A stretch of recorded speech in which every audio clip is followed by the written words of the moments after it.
वैष्णवी प्रकरणातले आरोपी हगवणे पितापुत्रांची आज कोठडी संपणार आहे। 23 मे पासून 31 मे पर्यंत पोलीस कोठडी सुनावण्यात आली होती। दुपारी शिवाजीनगर न्यायालयात दोघांना हजर करण्यात आहे, तर पोलीस हगवणे पितापुत्रांची कोठडी वाढवून मागण्याची शक्यता आहे। आपले प्रतिनिधी अमोल धर्माधिकारी आपल्यासोबत फोन लाईनवरून जोडलेत। अमोल, काय अधिकची माहिती?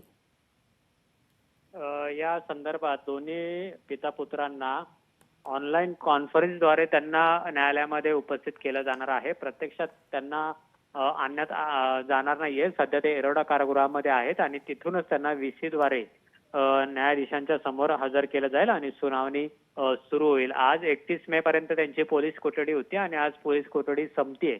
त्यामुळे पुणे पोलीस बावधन पोलिसांनी 2 दिवस जो तपास त्यांच्याकडे केलेला आहे त्या आधारे ते पोलीस कोठडी वाढवून मागतात का हे पाहणं महत्त्वाचं असेल। पण साधारण या दोघांनाही आज न्यायालयीन कोठडी मिळण्याची शक्यता ही जास्त आहे आणि त्यामुळे न्यायालयामध्ये नेमकं काय घडतंय हे पाहणं महत्त्वाचं आहे। साधारण 2 वाजता या सुनावणीला सुरुवात होऊ शकते आणि त्यानंतर दोन्ही बाजूचे वकील नेमकी काय युक्तिवाद करतात आणि त्यानंतर न्यायालय काय याबाबतचा निर्णय देतं हे पाहणं महत्त्वाचं आहे। जी नक्कीच अमोल, धन्यवाद आपण दिलेल्या माहितीसाठी।